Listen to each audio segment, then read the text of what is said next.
লুঙ্গি পরে পালাতে গিয়ে বিমানবন্দরে সেনাবাহিনীর হাতে আটক হয়েছেন আওয়ামী লীগ সাধারণ সম্পাদক ওবায়দুল কাদের। আটক হওয়ার পরে দেখেন তিনি কি বলে। জেলে যাব, পালাবার পথ। পালাতে গিয়ে সেনাবাহিনীর হাতে আটক হয়ে ওবায়দুল কাদের বলেন, জেল খাটবো, তারপরেও পালানোর রাস্তা খুঁজবো না। তাহলে এইমাত্র পালানোর রাস্তাটা কে খুঁজলো? এই যেন বাঘের সামনে বিড়াল এসে পড়ার মতো ঘটনা।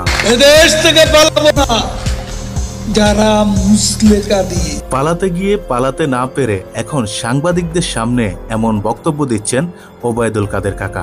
তো চলুন আমরা এরপরের বক্তব্যটা আপনাদেরকে শুনিয়ে আসি। আর রাজনীতি করবে না, এই মুসলেকা দিয়ে দেশ থেকে শুধু লন্ডনে পালিয়ে গেছে। এবং তিনি আরো জানান, রাজনীতি আর করবে না বলে মুসলেকা দিয়ে স্বয়ং বাংলাদেশ থেকে চলে গিয়েছেন প্রধানমন্ত্রী শেখ হাসিনা। এই ছিল আজকের ভিডিও। আপনার কাছে কেমন লেগেছে সেটা অবশ্যই কমেন্ট করে জানাবেন।